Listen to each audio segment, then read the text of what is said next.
사랑으로 시작된 용서, 삶으로 이어지다라는 제목으로 함께 말씀을 나누도록 하겠습니다. 레미제라블이라는 말을 여러분들 잘 들어보셨을 겁니다.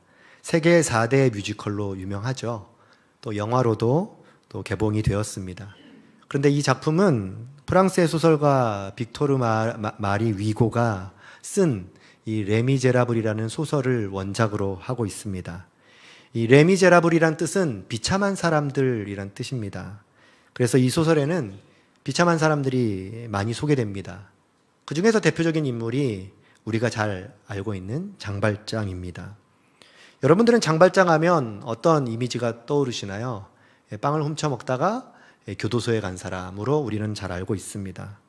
사실 이 장발장이라는 인물은 빈곤, 그리고 차별, 억압 같은 이 사회의 부조리를 비판하기 위해서 설정한 인물입니다. 하지만 이 소설에서 더 중요한 것은 사회 부조리가 아닙니다. 장발장의 억울함이 아니라 장발장을 통해서 일어난 변화를 우리에게 이야기해 주고 싶은 것이겠죠. 그리고 이 변화의 시작이 바로 은촛대 사건이었습니다. 장발장이 19년 동안 이제 감옥살이를 하다가 이제 출소를 했습니다. 근데 아무도 그를 받아주지 않는 거예요. 그러다가 어느 시골 마을에 한 주교의 집을 방문하게 됩니다. 주교니까 오늘날로 말하면 이제 목회자, 신부님, 이런 분이겠죠.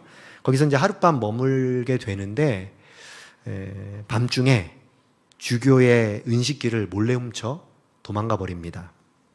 그러다 다시 경찰에 붙잡혀서 주교와 만나는 상황이 펼쳐지게 되는 거죠. 그때 주교가 뜻밖에도 장발장에게 이런 말을 합니다.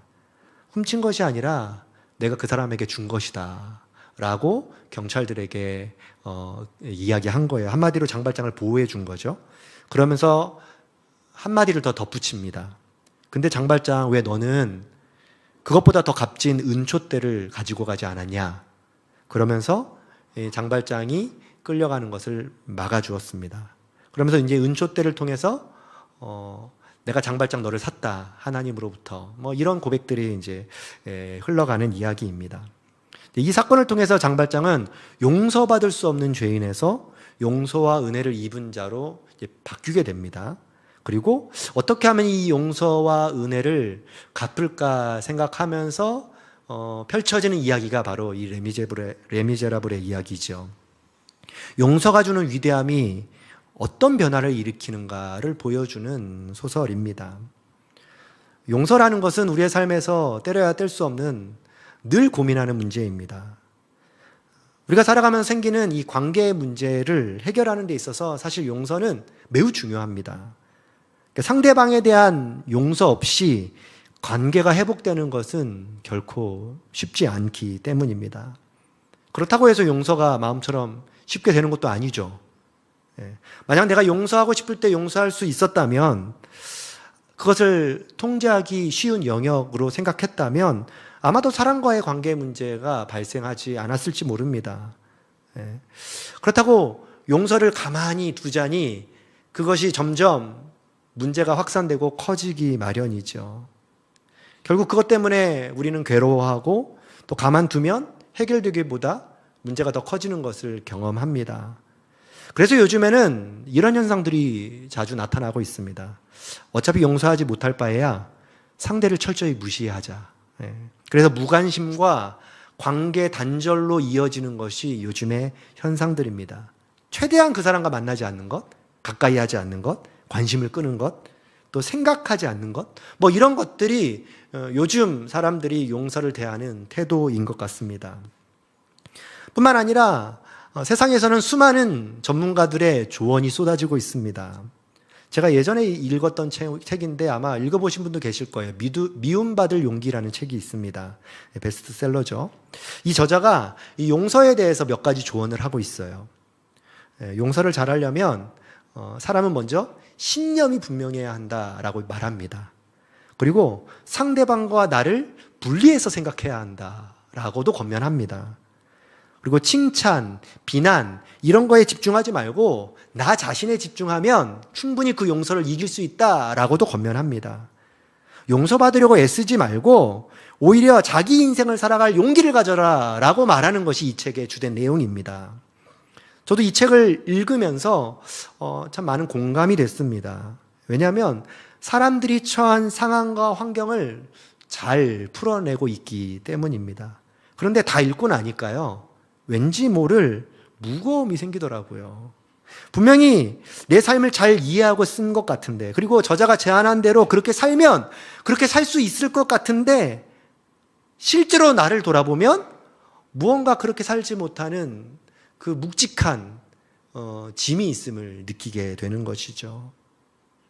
아마도 그것은 문제의 해답을 자기 의지, 자기 애의 회복을 보고 이 저자는 제안했기 때문에 결국은 해결되지 않은 어떤 무한의 굴레 속에 빠져 있는 모습을 경험하는 것이겠죠. 그럼 성경은 어떻게 이야기할까요? 성경은 절대로 그렇게 말하지 않고 있습니다. 오히려 성경은요, 자기 자신을 집중하는 것이 문제라고 말하는 것이 성경의 내용입니다. 그러니까 자기 의지로는 결코 그것을 벗어날 수 없다라고 이야기하는 것이 성경의 주된 핵심이죠. 우리는요, 레미제라블의 장발장처럼 빵을 훔치고 끊임없이 탈옥하고 다른 사람의 물건을 훔치는 이러한 일들이 지속되고 있는 것을 발견합니다. 그래서 내 자신을 볼 때마다 절망하게 되고요, 소망을 품지 못하게 되고요, 희망도 찾을 수 없음을 우리는 장발장의 모습을 통해서 나의 모습을 보게 되는 것이죠. 그래서 용서라는 주제를 대할 때도 동일하게 대합니다. 내가 아무리 성품이 좋고 잘 훈련되고 마음이 안정적인 사람이라 할지라도 용서하지 못하는 것은 늘 있잖아요. 그것이 내 마음속에 끊임없이 가시로 작용하는 것이죠. 아무리 뽑고 뽑아도 다시 솟아나는 잔디처럼 우리 마음속에 아무리 용서하고 싶어도 용서하지 못하는 나의 막막한 모습들을 우리는 끊임없이 발견한다는 것입니다. 그런데요, 오늘 주님은요, 우리의 마음을 아시는지 모르는지 용서를 묻는 제자들에게 이렇게 말씀하시죠. 마태복음 18장 22절 말씀입니다. 우리 한번 같이 읽어보겠습니다. 시작. 예수께서 이르시되 내게 이르노니 7번뿐 아니라 7번을 70번까지라도 할지니라. 마치 불난 집에 기름을 붓는 것 같은 말씀처럼 느껴집니다. 더 용서해야 한다라고 말씀하시는 것 같아요. 주님이 이 말씀을 우리에게 하신 이유가 뭘까요? 더 무거운 짐을 우리에게 지우기 위하신 것이었을까요? 그렇지 않죠. 오늘 이 본문에서 사용하는 숫자가 하나 있습니다. 이 7이라는 숫자를 반복해서 사용하고 있어요.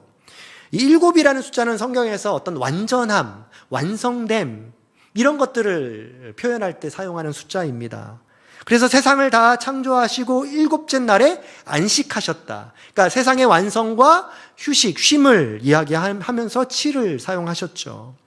또 7년마다 이스라엘 백성들은 뭘 하죠? 안식년을 보냅니다. 이 안식년이 무엇인가요? 쉼을 말하죠. 또 이 안식년을 7번을, 7년의 안식년을 7번 하면 49년을 하고 50년째 되는 해 희년을 합니다. 희년에는 완전한 자유가 펼쳐진다라는 것을 보여주는 사건이죠. 요한계시록에 보면요, 7교회를 소개하고 있습니다. 사실 소아시아에 7교회만 있었던 것은 아니죠. 더 많은 교회가 있었음에도 불구하고 이 7이라는 숫자를 사용하는 이유는 이 땅의 모든 교회를 향한 메시지를 담고 있다라는 표현이겠죠. 그런데 오늘 용서에서도 이 7이라는 이미지를 사용하십니다. 무엇을 의미할까요? 완전한 용서, 끝없는 용서를 우리에게 제안하고 계신 것입니다. 그런데 이 제안을 듣는 우리는 어떻게 느껴지죠? 도저히 도달할 수 없는 계명처럼 느껴집니다. 그래서 우리는 주님께 이런 반문을 하는 거죠. 주님, 어떻게 하면 우리가 이렇게 용서할 수 있습니까? 저는 그렇게 못합니다. 저는 그럴 자신도 없습니다. 이것이 우리가 고백하는 내용입니다. 그럼 주님은 우리에게 이 말씀을 왜 주신 것일까요? 우리의 마음을 더 무겁게 하시기 위해서 주신 말씀일까요? 그렇지 않죠. 우리가 이 말씀을 더 명확하게 이해하려면 그 앞에 있었던 베드로의 질문부터 이해를 할 필요가 있습니다. 베드로가 주님께 뭐라고 질문하죠? 21절에 보면 이렇게 질문을 하고 있습니다. 그때 베드로가 나와 이르되 주여, 형제가 내게 죄를 범하면 몇 번이나 용서하여 주리이까? 7번까지 하오리이까? 여기에서 보면 베드로의 마음 상태를 우리가 확인할 수 있습니다. 어떤 마음으로 주님께 질문하고 있는 것처럼 느껴지십니까? 이런 마음 아닐까요? 예수님, 상대방이 저에게 잘못했습니다. 그런데 보통은 3번 용서하면 충분하다고 하는데 저는 7번까지 용서해 줄 수 있습니다. 이 정도면 됩니까? 라고 질문하는 것 아닙니까? 그러니까 저는 용서할 준비가 되었습니다. 저는 충분히 주님이 말씀하신 대로 용서의 삶을 살 수 있습니다. 제자로서 꽤 괜찮은 삶 아닙니까? 라고 마음을 담아서 질문하고 있는 것이겠죠. 자신만만해하는 베드로를 향해 주님이 뭐라고 대답하시나요? 7번? 아니다. 7번에서 70번을 해야 된다.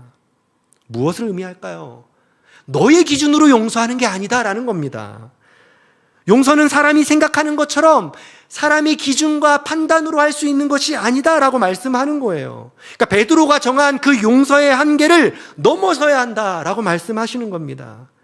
그러면서 그 한계를 넘어설 수 있는 기준을 7번을 70번 해야 된다. 횟수가 아닙니다.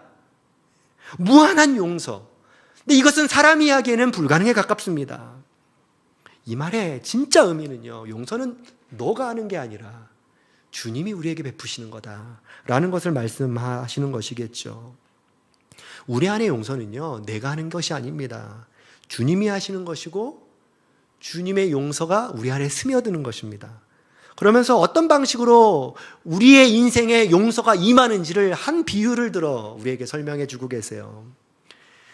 주님이 말씀하시는 비유를 보면 3명의 인물이 등장을 합니다. 첫 번째는 임금, 왕이 등장을 하고요. 나머지 2명은 종이 등장을 합니다. 근데 이 종 다 빚을 진 사람들입니다. 첫 번째 종은 왕에게 빚을 졌습니다. 그리고 두 번째 종은 그 왕에게 빚을 진 그 종에게 빚을 졌습니다. 먼저 첫 번째는요, 무려 10,000달란트의 빚을 진 사람입니다. 그리고 두 번째는 100데나리온의 빚을 졌어요. 이 숫자가 중요합니다. 숫자가 갖는 의미가 있어요. 먼저 100데나리온, 무시할 돈이 아닙니다. 보통 당시 1데나리온이 하루의 품삯, 하루의 일당이니까요. 100데나리온이면 3개월 조금 넘게 일한 급여죠. 적은 돈 아니죠. 당연히 갚아야 되는 돈입니다. 그런데 왕에게 빚을 진 사람은 몇 달란트요? 10,000달란트. 보통 1달란트가 6,000데나리온이니까요. 너무 궁금해가지고 도대체 얼마 정도 되는 거야? 계산을 해봤더니 무려 노동자로 일을 하려면 164,384년. 그리고 금액으로 환산하면 7조. 이것도 최저임금으로 말이죠. 한마디로 말도 안 되는 빚을 진 겁니다. 그런데 이 빚을 왕이 갚지 않아도 된다라고 말씀해 주신 거예요. 얼마나 큰 은혜인가요? 그런데 그 놀라운 은혜를 받은 그 사람이 고작 3개월치 월급 밀렸다고 지금 뭐 하고 있어요? 목을 잡고 목을 조르며 돈 내놔라고 얘기하고 있는 겁니다. 근데 이 말씀을 지금 누구에게 하시는 거죠? 베드로에게 하시는 겁니다. 왕은 누구실까요? 하나님이시죠. 그리고 그 종들은 누굴까요? 1차적으로는 지금 베드로에게 하시는 말씀입니다. 그리고 우리에게 하는 말씀이에요. 베드로는 지금 어떤 마음이 있나요? 저는 세상 사람들이 말하는 그 기준보다 훨씬 높게 7번 정도 용서할 수 있습니다. 이 정도면 되었죠. 그런데 주님은 베드로가 들으라고 하는 것처럼 자신만의 기준을 갖고 있었던 그 베드로를 향해 그 이상을 해야 된다라고 말씀하고 계십니다. 우리는요, 용서를 나의 기준을 정해놓고 합니다. 그리고 그 기준에 부합하면 용서하는 사람으로, 또 그 기준에 부합하지 않으면 그렇지 못한 사람으로 스스로 기준을 정해놓고 그 기준에 넘으면 안도하고 그 기준에 차지 못하면 너무나도 고통스러워합니다. 그런데 주님은 내 기준을 바라보지 말라고 말씀하시는 거예요. 우리에게는 10,000달란트 빚을 탕감받은 은혜가 있습니다. 그런데 우리는 자꾸만 그 3개월치 갚지 못한 것에 집중하고 있는 것이죠. 이런 일들이 일어나는 이유가 무엇일까요? 용서를 내가 할 수 있다고 생각하기 때문입니다. 그래서 주님은 아예 이러한 마음이 자리 잡지 못하도록 10,000달란트 빚진 사람의 예를 들어서 우리에게 말씀해 주시는 것이죠. 왕 대신 하나님 앞에 빚진 우리의 모습이 바로 이런 사람이라는 것입니다.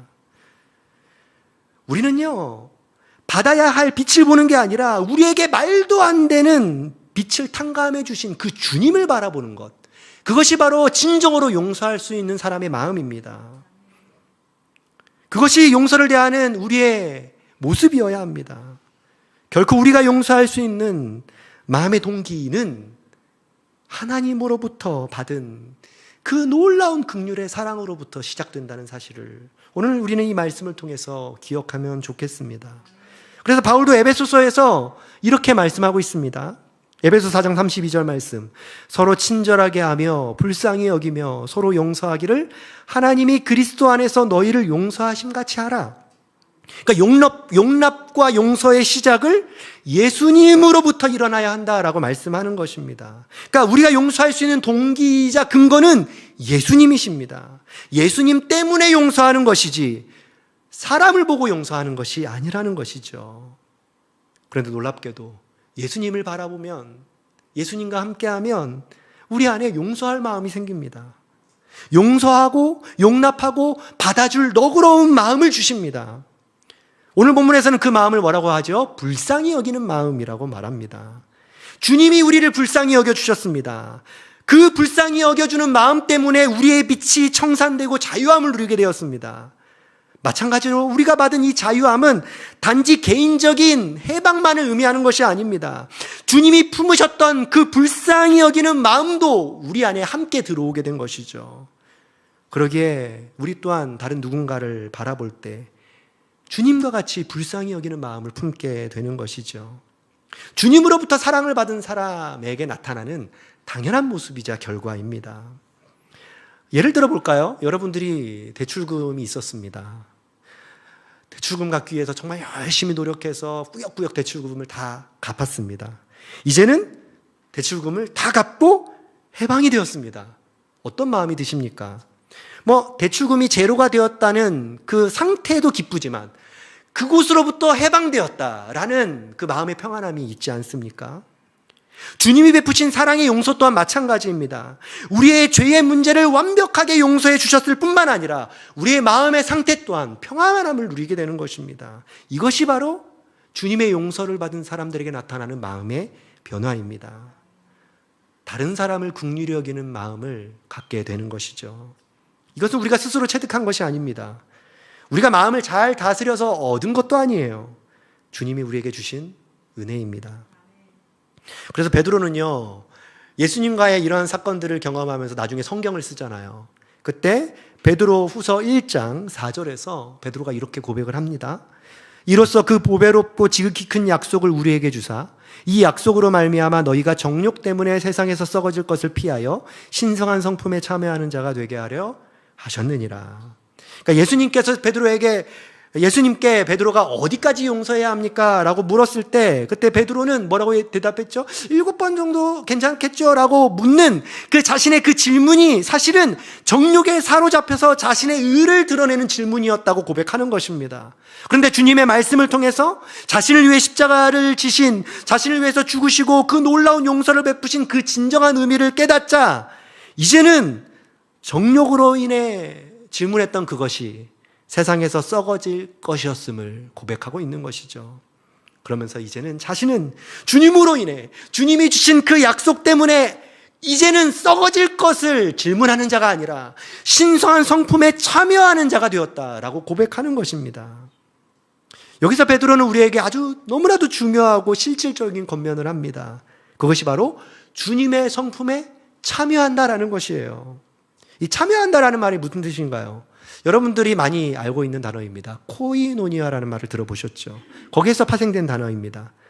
참여한다는 게 뭐냐면 주님과 교제한다라는 것입니다. 그러니까 내가 용서의 성품을 훈련과 노력을 통해서 갖추는 것이 아니라 무한한 용서를 가진 주님과 함께 교제하면서 영향을 받게 된다라는 것입니다.